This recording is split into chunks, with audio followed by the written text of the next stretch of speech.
तो आज के इस वीडियो में मैंने तुम्हें इंग्लिश को एक वीडियो के अंदर कंप्लीट करा दिया है, क्योंकि मैं बार बार अलग अलग वीडियोस को बनाने के चक्कर में नहीं फंसना चाहता। मेरे पास जो 400 से 500 बच्चे जो नोटिफिकेशन डलती देख रहे हैं ना, मेरे को उनके लिए बनाना है कंटेंट। मुझे नहीं पता कि ये बच्चे कितने देख रहे हैं, मुझे उनके लिए मेनली कंटेंट बनाना है, क्योंकि उनका भरोसा मेरे पे है। वो मेरे को देख रहे हैं, बेशक कोई कुछ भी बना करके दे, लेकिन उनका मेरे पे भरोसा है। मैं भरोसा नहीं तोड़ूंगा। मैं आज के इस वीडियो में मैं तुम्हें कंप्लीट इंग्लिश को कंप्लीट कराने वाला हूं। देख रहे हो, पूरी वीडियो बन करके तैयार हो चुकी है। उसके बाद मैं इंट्रो को मेक कर रहा हूं, और बेस्ट वीडियो है। इसके अंदर तुम्हें कुछ नहीं करना, इसके बाहर तुम्हें कुछ नहीं करना। सारा का सारा मटेरियल तुम्हें एक वीडियो के अंदर मिलने वाला है। बस तुम स्टार्ट हो जाओ और यहाँ पे सोचो कि पूरे इंग्लिश को हम कैसे कंप्लीट करेंगे इतने कम टाइम के अंदर। ठीक है, तो सबसे पहले शुरुआत करते हैं तुम्हारे रीडिंग सेक्शन से, जो कि 20 मार्क की वेटेज रखता है। लेकिन इस बार का जो तुम्हारा 20 मार्क का वेटेज है वो आराम नहीं है भाई, बहुत हार्ड है। बहुत हार्ड तुम्हारा पैसेज आया है, बहुत मतलब इस बारी का जो लेवल है ना वो एपिक कर रखा है। मैं डरा नहीं रहा, मैं कुछ नहीं कह रहा। मेरे को इस समय ना तुम पे नहीं, सीबीएसई पे इतना गुस्सा आ रहा, मन कर रहा जा करके तेज से चांटा मारूं, इतना तेज से लगे ना उसके गाल पे कि उसका कान लाल रहना चाहिए 20 घंटे तक। बता, सच्ची बता रहा हूँ, इस बारी का पैसेज ऐसा, अगर तुम उनके भी टीचर को दोगे ना, वो भी आधे घंटे तक ना सोचता रह जाएगा कि मैं कौन सा क्वेश्चन देख लिया इस बार। ऐसा टाइप का क्वेश्चन है इस बारी का, सच्ची बता रहा हूँ। और अंकल आंटी, अगर आप पीछे बैठ करके सुन रहे हो कि आपका बच्चा किससे पढ़ रहा है, मैं बुरा लड़का नहीं हूँ। मैं यहाँ पे इस बात को इसलिए नहीं बोला कि मैं कूल बनना चाहता हूँ, आपके बच्चों को गलत सिखा रहा हूँ। लेकिन अगर आप खुद पूछोगे ना बच्चे से, वो कहेगा भाई इस बारी का पैसेज बहुत हार्ड है। पहले क्या था कि क्वेश्चन तुम्हें दिए जाते थे, उसका आंसर तुम्हें डायरेक्ट पैसेज के अंदर मिल जाता था। 7वीं 8वीं 9वीं इन तीनों क्लास के अंदर तुमने इस टाइप से करा। लेकिन इस बारी के क्वेश्चन देखो जरा, इसके आंसर तुम्हें पैसेज में मिलना बहुत मुश्किल है, बहुत ज़्यादा मुश्किल है। सिर्फ थोड़ा बहुत हिंट मिल जाएगा किसी किसी क्वेश्चन में, वही बहुत है। ये है इस बार का। तो मैं स्टार्ट करूंगा, मैं नहीं वेस्ट करना चाहता। तो दो टाइप के पैसेज है तुम्हारे। एक है तुम्हारा डिस्कर्सिव, जो कि 10 मार्क की वेटेज रखेगा, ये नॉर्मल वाले टाइप के पैसेज होते हैं। एक है तुम्हारा केस बेस, जो कि थोड़ा बहुत केस दिया जाएगा, उससे रिलेटेड तुमसे क्वेश्चन पूछ लिया जाएगा। ठीक है, अब देखो तुम्हारा सबसे पहला टाइप का क्वेश्चन किस टाइप का बनेगा। एक बनेगा तुम्हारा रीजन वाला क्वेश्चन। हाँ, अब शुरुआत हो चुकी है। पहला बनेगा तुम्हारा रीजन वाले क्वेश्चन। अबे रीजन वाले क्वेश्चन कौन से होते हैं? रीजन वाले क्वेश्चन आपके वो क्वेश्चन होते हैं जिसके अंदर तुमसे वाई, क्यों और कैसे, ये टाइप के क्वेश्चन तुमसे पूछे जाएंगे रीजन वाले क्वेश्चन में। कैसे, एग्जांपल देखते हैं। Why does the writer say that mountain inspire awe in human. अगर तुमने सैंपल पर देखा होगा तो उसमें पहला क्वेश्चन है तुम्हारा वही उठा रखा है, और वो तुम्हारा रीजन वाला क्वेश्चन के अंदर आता है। इसके अंदर पूछा गया है कि हर बार इंसान को जो माउंटेन है वो इतना चौंका क्यों देता, ऑ क्यों कर देता, जैसे कहते हैं ऑ, इस टाइप का सिचुएशन है तो ऑ क्यों कर देता है। तो इसका आंसर तुम अगर पैराग्राफ 1 को अच्छे से पढ़े होगे, उसके अंदर आंसर नहीं है, लेकिन तुम्हें हिंट मिलेगा। कैसे हिंट मिलेगा मैं बताता हूँ। अब देखो यहाँ पे अगर हम देखें तो यार स्पोर्ट के लेवल पे तो नहीं है, हर बंदा स्पोर्ट के लेवल पे आकर के थोड़ा चौंकेगा, क्योंकि यहाँ पे स्पोर्ट का कोई लेना देना नहीं भाई। तो पहला आंसर तो आपका डेफिनेटली नहीं होगा। दूसरा क्या आपका, they evoke the wish in is to master them. यहाँ पे दूसरा आंसर कह रहा है कि हम लोग देख करके तब चौंकते हैं जब हमें राइज करना होता है, उठना होता है और मास्टरी हासिल करनी होती है किसी भी चीज के अंदर। इतना मान के चलो भी, ठीक है, डिटेल में। तो उसी टाइम पे हम जो है माउंटेन को याद करते हैं। खुद सोचो ना, जब भी तुम मोटिवेशन वीडियो देखते हो उस टाइम पे तुम्हें क्या दिखाया जाता है? कोई बंदा माउंटेन पे चढ़ रहा है सक्सेस का झंडा लेकर के। क्यों दिखाया जाता है? क्योंकि उससे तुम्हें अवॉक मतलब उठने का वो मिलता है कि यार तुम्हें अंदर से आता है कि यार मुझे अवॉक करना, मुझे मास्टरी करनी है अपनी इस चीज के अंदर। यही चीज है। ये आंसर तुम्हारा एकदम करेक्ट है, बी वाला। अब थर्ड को देखो, नहीं होगा। फोर्थ को देखो, क्या तुम्हें पीस मिलती है, शांति मिलती है? नहीं भाई, पहाड़ को देख करके एक वैसे लेवल पे जो अगर तुम पैराग्राफ को पढ़ोगे ना इसके, तो तुम्हें पता चलेगा कि एक्चुअल में इसका कॉन्टेक्स्ट वही कहना था। अभी मैं तुम्हें सिर्फ क्वेश्चन को देख करके बता रहा हूँ मेरे भाई। यहाँ पर ना तुम्हें एक चीज को देख करके, एक क्वेश्चन को देख करके पूरा नहीं समझ में आएगा। इसके लिए तुम्हें कम से कम 2 से 3 पैसेज को सॉल्व करना पड़ेगा। बट इतना समझो, जैसे मैंने तुम्हें समझाया कि इसका आंसर यहाँ पे सेकंड इसलिए होगा क्योंकि तुम यहाँ पे माउंटेन को चौक करके उसी टाइम देखते हो। मोटिवेशन वीडियो का एग्जांपल ले लें तो वहाँ पर तुम राइज करना चाहते हो, अवॉक करना चाहते हो और मास्टरी हासिल करना चाहते हो। तो इस टाइप के क्वेश्चन आपके रीजन वाले क्वेश्चन होते हैं। जैसे आपका यहाँ पे 4th क्वेश्चन है और जैसे आपका यहाँ पे 6th क्वेश्चन है, इस टाइप के क्वेश्चन आपके रीजन वाले टाइप के क्वेश्चन होते हैं। दूसरे टाइप का क्वेश्चन कौन सा होता है?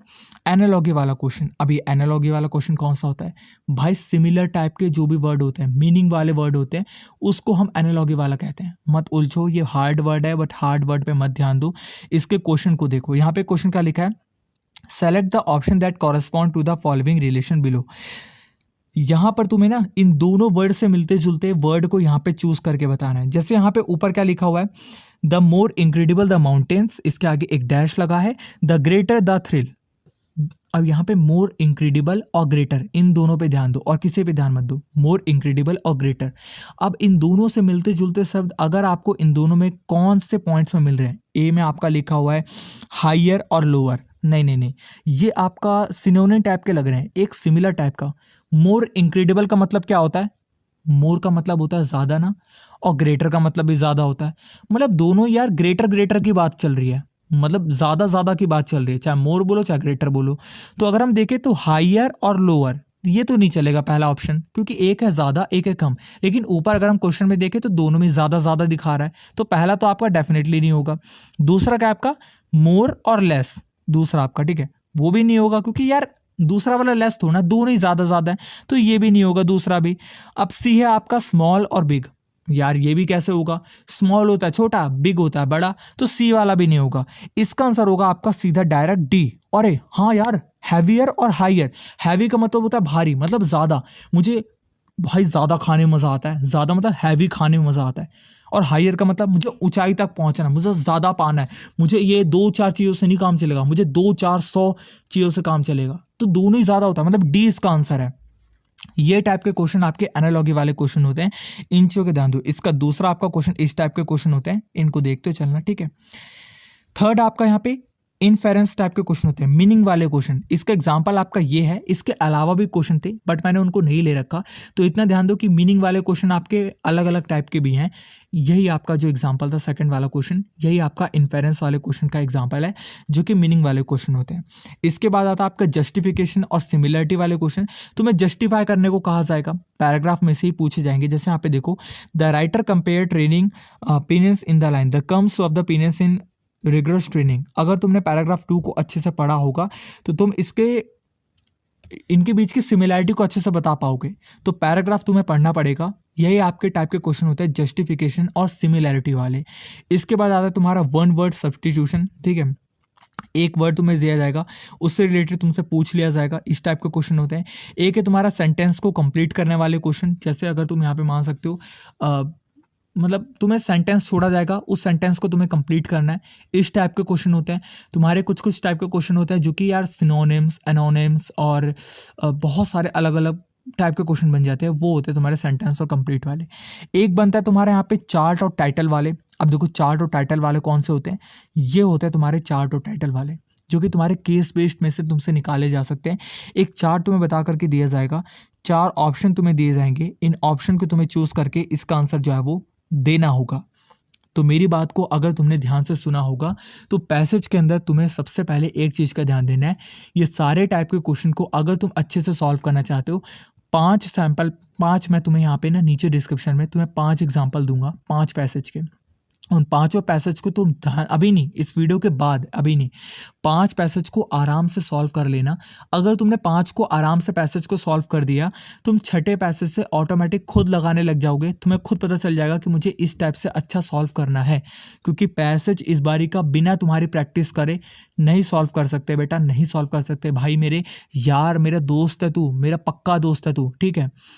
अब आते हैं तुम्हारे ग्रामर वाले सेक्शन पे। अब देखो यार, ग्रामर वाले सेक्शन के अंदर तुम्हारे बेसिकली 5 टॉपिक हैं। एक है तुम्हारा टेंस, एक है तुम्हारा मॉडल्स, एक है तुम्हारा subject verb concord, reported speech और डिटरमाइनर्स। अब यहाँ पे टेंसेस की बात करें, टेंसेस तुम्हें यहाँ पे सबसे बेस्ट समझ में आएगा डियर सर वाली वीडियो से। 2 घंटे की वीडियो है, बहुत अच्छी काम आएगी तुम्हें टेंसेस की डियर सर की वीडियो से। सेकंड, मॉडल्स वहाँ से मत देखना, मैं मना कर रहा हूँ, क्योंकि मेरे को मॉडल्स ना तुम्हें मैंने सबसे इजी लैंग्वेज के अंदर समझा रखा है। मैंने डियर सर का भी हर चीज़ का देखा था, मैंने तुम्हारे लिए ऐसा बना रखा है जो क्लास 10 से रिलेटेड है और सबसे इजी वे के अंदर है। तुम्हें मैं डिस्क्रिप्शन में लिंक दे दूंगा इस वीडियो का, अभी इस वीडियो के बाद, अभी रुक जाओ, मॉडल्स की वीडियो तुम्हें मेरी डिस्क्रिप्शन मिल जाएगी। टेंसेस तुम डियर सर से जाकर के देख लेना। सब्जेक्ट वर्ब कॉनकॉर्ड, ये दिक्कत है, मत दुखी हो बेटा, मैंने तुम्हें ना सब्जेक्ट वर्ब कॉनकॉर्ड भी ना सबसे बेस्ट समझा रखा है, सबसे बेस्ट। तुम यहाँ पे ये मत सोचो कि सब्जेक्ट और कॉनकॉर्ड का मतलब मैंने तुम्हें डायरेक्ट वही सीधा ग्रामेटिकली समझा दिया, नहीं नहीं नहीं नहीं भाई, मैंने तुम्हें जैसे तुम एग्जाम के अंदर क्वेश्चन कैसे आते हैं, फिल इन द ब्लैंक्स में आ जाते हैं, कुछ यहाँ पे उठा करके क्वेश्चन पूछ ले जाते हैं, उस टाइप से तुम्हें मैंने क्वेश्चन को ट्रांसफर कर करके समझाया। तो सब्जेक्ट ऑफ कॉन्कॉर्ड तुम मेरे से आकर के पढ़ सकते हो। रिपोर्टेड स्पीच हो गया, डेटरमाइनर्स हो गया, ये मैंने नहीं करा रखा, ये तुम जा करके चाहे डीआर सर का चाहे किसी से भी तुम्हें अगर समझ में आता है तो जा करके तुम देख सकते हो। ग्रामर सेक्शन के अंदर तुम्हारा अच्छे से हो जाएगा। तो मैंने ग्रामर कंप्लीट करा दी है 3 सब्जेक्ट की, तुम जा करके देख सकते हो। इसके बाद राइटिंग सेक्शन। राइटिंग सेक्शन बहुत इंपॉर्टेंट है। एक ही तुम्हारा लेटर राइटिंग आएगा इसके अंदर और एक है तुम्हारा एनालिटिकल पैराग्राफ। मैं लेटर राइटिंग का फॉर्मेट और कुछ इंपॉर्टेंट चीज़ समझा देता हूँ, फिर हम एनालिटिकल पैराग्राफ को भी देखेंगे। तो सबसे पहले तुम अपने फॉर्मेट को देखो, क्योंकि इसके अंदर तुम्हारा अगर एक बार फॉर्मेट क्लियर हो गया तो उसके बाद लेटर टू ऑर्डर आ जाए, एडिटर आ जाए, ये आ जाए, वो आ जाए, कुछ भी आ जाए, तुम आराम से सॉल्व कर जाओगे। ठीक है, तो फॉर्मेट क्या है? सबसे पहले आएगा तुम्हारा सेंडर एड्रेस, जहां से तुम भेज रहे हो, मतलब तुम्हारे खुद का एड्रेस आएगा सबसे पहले। जैसे मान लो यहाँ से तुम कलकत्ता कुछ भेज रहे हो तो तुम्हारा एड्रेस सबसे ऊपर आएगा। जैसे मान लो बी ब्लॉक गली नंबर 1E बुराड़ी, ठीक है, यहाँ पर आ जाएगा तुम्हारा सेंटर एड्रेस। दूसरा तुम्हारे यहाँ पे डेट 26 मई 2018 लिखा है, बट तुम्हारे यहाँ पे जो भी डेट होगी उसको तुम यहाँ पे लिख देना, और इसी टाइप से अगर तुम डेट लिखोगे तभी तुम्हारा मान्य माना जाएगा, वरना तुम्हारी डेट को मान्यता नहीं दी जाएगी। अगर तुम उस टाइप से लिख दोगे, जैसे तुम लिख देते हो 26/2/2016, ऐसा नहीं लिखना। ठीक है, यहाँ पे इस तरीके से लिखना है 26 मई 2018, इस टाइप से यार लिख सकते हो, या मई 26 2018 इस टाइप से तुम लिख सकते हो। इसके बाद आएगा रिसीवर एड्रेस, मतलब कि जहां पर तुम भेज रहे हो। मान लो कि कलकत्ता के अंदर तुम किसी बड़े अफसर को भेज रहे हो, ममता बनर्जी जी को भेज रहे हो, उस कंडीशन में तुम यहाँ पे उनका एड्रेस डाल दोगे, उनके ऑफिस का एड्रेस, उनके घर का एड्रेस, उनके चाचा का एड्रेस, जहां पर तुम्हें पता है कि ममता बनर्जी के पास ही पहुंच जाएगा, उनके पास तो तुम यहाँ पर जो है उनका एड्रेस यहाँ पर तुम लिख दोगे। इतना तुम्हें ध्यान देना है। इसके बाद यहाँ पे सब्जेक्ट, हाँ सब्जेक्ट काफ़ी इंपॉर्टेंट है।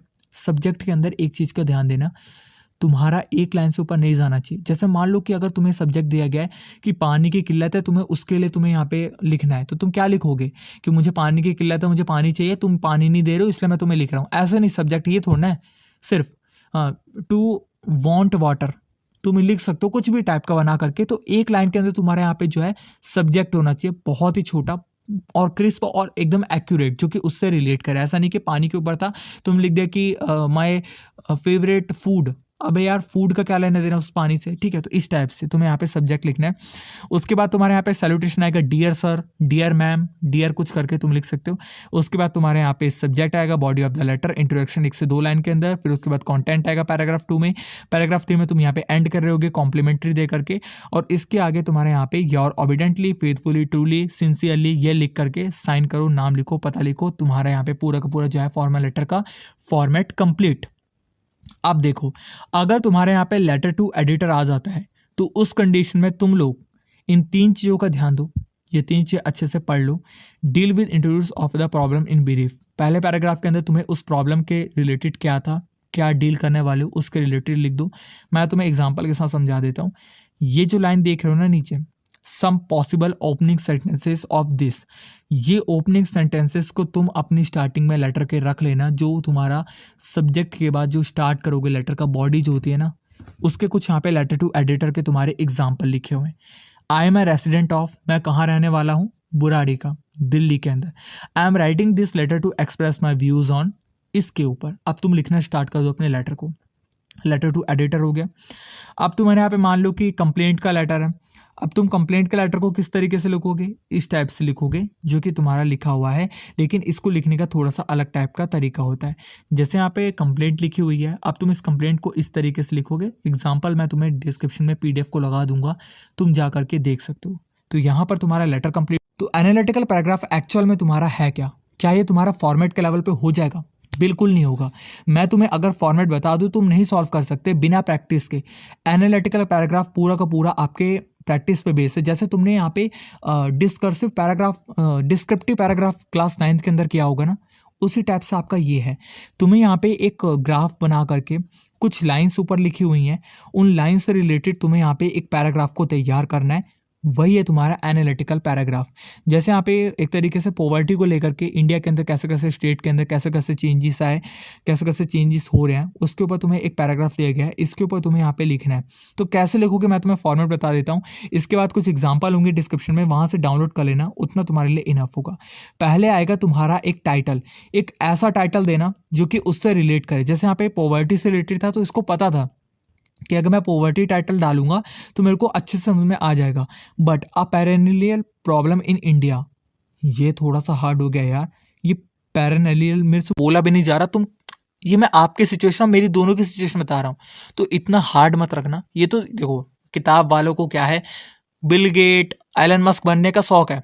इनको क्या है ना, इंग्लिश इतनी हार्ड रखनी है जैसे हम लोग विदेश कॉपी चेक करवाने जाएंगे। भाई कोई नहीं, तुम्हारे टीचर ही चेक करने वाले हैं, जो कि वहीं बैठते हैं तुम्हारे बगल में ही सब्जी लाने जाते हैं वो मार्केट से, उन्हीं से बात करते हैं, कहा भैया कहा भाव दे रहे हो, ऐसे बात करते हैं। तो उस कंडीशन में वो नहीं समझ पाएंगे पैरेनलियल का क्या लिख दिया तुमने। तो यहाँ पर तुम आराम से a main problem in India, a complex problem in India, a important problem in India, इस टाइप से तुम यहाँ पे बना करके लिख देना एक टाइटल अच्छा सा। ये तुम्हारे एनालिटिकल पैराग्राफ के अंदर है। इसके बाद इंट्रोडक्शन तुम्हें लिखना है। इंट्रोडक्शन कैसे, the this paragraph contain the topic statement the claim to the central argument of the adjustment. मतलब कि तुम्हें सबसे पहले इंट्रोडक्शन लिखना है पैराग्राफ का, कि किस चीज़ के ऊपर है, क्या क्या होता है, एक्चुअल पॉवर्टी होती क्या है। तो यहाँ पर तुम लिख दोगे पहले पैराग्राफ के अंदर। दूसरे में तुम ओवरव्यू दोगे, this paragraph contains the main point of the analysis, मतलब अब तुमने क्या एनालिसिस करा इस पैराग्राफ से, वो तुम्हें सेकंड लाइन के अंदर लिखना है, सेकंड पैराग्राफ के अंदर। पहले में तुम पॉवर्टी को समझा दो, सेकंड में तुमने इस पैराग्राफ को समझा दिया कि हाँ इस तरीके से डिक्रीज हुआ, ये इंक्रीज हो रहा है, यहाँ के लोग ज़्यादा पॉवर्टी पे जीते हैं, यहाँ पे कम लेवल पे जीते हैं। उसके बाद कंक्लूजन, मतलब एक्चुअल में तुम्हारा इस पूरे पैराग्राफ को लिखने का कंक्लूजन क्या था, क्या तुम बताना चाहते हो, कुछ सुधारना चाहते हो तो उसके रिलेटेड भी तुम लिख सकते हो कि हाँ ये कंक्लूजन मैं दे रहा हूँ कि अगर पॉवर्टी को अगर हमें दुनिया से ख़त्म करना है तो उसके लिए हमें लोगों को शिक्षित करना पड़ेगा, एजुकेटेड करना पड़ेगा। तो इस टाइप से तुम एनालिटिकल पैराग्राफ को आराम से बना करके लिख सकते हो। तो एनालिटिकल पैराग्राफ आपका इतना था, कंप्लीट हुआ। अब लिटरेचर वाला पार्ट। अब देखो यार, लिटरेचर वाले पार्ट के अंदर ना सबसे पहले मैं तुम्हें बताने की कोशिश करूँ तो पहले तुम कैपिटल नाम की किताब आती है, उसकी समरी को पढ़ लो। उसकी समरी को पढ़ लो। समरी पढ़ने का टाइम नहीं है तो डरो मत, तुम समरी की वीडियो जाकर के देख सकते हो, यूट्यूब पे बहुत वीडियोस हैं। एक बंदे की प्लेलिस्ट पकड़ो, जाकर के पूरी कंप्लीट कर डालो। एनिमेटेड लेक्चर हो ना हो मत देखना। मेरे को पता है तुम लोग यहाँ पे देखते हो कि अच्छा कंटेंट नहीं है यार, इसका कॉपी पेन में है, ऐसा मत देखना। तुम यहाँ पे देखो, तुम्हें समझ में आ रहा है तो तुम वहाँ पे लग जाओ। पहले तुम सारी की सारी समरी को देख करके आज रात में बैठ करके कंप्लीट करो, कि समरी मेरी अच्छे से कंप्लीट हो जाएगी तो उसके बाद सब चीज़ें आराम है लिटरेचर में। दूसरा, याद मत करो, बिल्कुल याद मत करो आंसर को। तुम क्या सोचते हो कि यार जैसे मैं क्वेश्चन तुम्हें दूंगा, ठीक है, उस क्वेश्चन को तुम सोचो कि एज इट इज याद करूंगा मैं, तो एज इट इज कोई फायदा नहीं है। तुम लिख करके भी नहीं आओगे, ना ही तुम्हारा उस टाइप के क्वेश्चन अगर नहीं आए तो तुम फंस जाओगे। हर चीज में तुम्हारे फंसने का चांस है। तो याद तो बिल्कुल मत करना। पीवाईक्यू क्वेश्चन कर लेना, मैं तुम्हें बताऊंगा क्या एक्चुअल में इसका आंसर होगा। तो पीवाईक्यू आंसर तुम्हें कर लेने। और पांचवा, हैवी इंग्लिश का यूज मत करना। अगर तुम यहाँ पे सोच रहे हो कि मैं यहाँ पे लिख दूंगा the lustrous is the prevent to the very awkward, खत्म है भाई, वो टीचर खत्म है, तुम नहीं, वो टीचर खत्म है। वो कहेगा मैं तो जा रहा हूँ भाई, मेरे को नहीं करना, मेरे को बिल्कुल ही नहीं करना। यही काम तुम्हें नहीं करना। हार्ड इंग्लिश मत लिखना। तुम सोचो कि मैं कैसा इतना ज़्यादा इजी कर दूं कि ज़्यादा टीचर को इन्फ्लुएंस पता चल जाए और टीचर को भी समझ में आती हो इंग्लिश। तो इस चीज़ का ध्यान देना, हैवी इंग्लिश का यूज़ ही नहीं करना। वर्ड लिमिट पे स्टिक रखना। तुम सोचो कि मैं सलमान खान हूँ, मैं तो 50 वर्ड बोला गया, मैं तो 800 वर्ड लिख करके आऊँगा, मैं 800 वर्ड ही लिख करके आऊँगा। इतना भाई हीरो बनने की कोशिश नहीं करनी। तुम यहाँ पे वर्ड लिमिट अगर 50 दे गए, 50 मत बढ़ो आगे। 50 के अंदर ऐसा लिख दो कि टीचर तुम्हें पूरे मार्क्स से दे। 800 लिखने के चक्कर में तुम्हारा 50 रह जाता है मेरे भाई, ठीक है। तो 50 ही लिखो और उससे ज़्यादा लिखने की भी कोशिश मत करो। इसके बाद तुम्हें एक्चुअल में मैं करना क्या लिटरेचर के अंदर, तुम्हें मैं डिस्क्रिप्शन में एक लिंक दूंगा जिसके अंदर तुम्हारे क्वेश्चन है कुछ, ठीक है, जो कि तुम्हारे बहुत ही ज़्यादा इंपॉर्टेंट क्वेश्चन है, प्रीवियस क्वेश्चन में तुम्हारे रिपीट हो चुके हैं, उस टाइप के क्वेश्चन है। उन क्वेश्चन को तुम्हें याद नहीं, पढ़ लेना है, सिर्फ एक बार रीड कर लेना है। अगर तुम उनको अच्छे से रीड कर लेते हो ना, तो तुम सबसे पहले मान जाओ कि तुम लेजेंड बन चुके हो। उसके बाद जब तुमने उसको पढ़ लिया तो आंसर तो मैंने मना किया तुम्हें कि याद नहीं करने। अब तुमने पढ़ा हुआ है, तुम्हें आंसर उसको बनाना नहीं आता, लेकिन याद है तुम्हें कि हाँ मुझे इतना पता है, तो बना करके कैसे लिखोगे। बना करके लिखने के लिए डीएस सर की जो मैंने टेंसेस वाली वीडियो बोली थी, उसको अगर तुम एक बार अच्छे से देख लेते हो, उसके अंदर तुम्हें ना is, am, are, the, why, was कैसे तुम बना करके लिखोगे ना, वो समझ में आ जाएगा, ठीक है। तो यहाँ पर इस वीडियो को एंड करते हैं।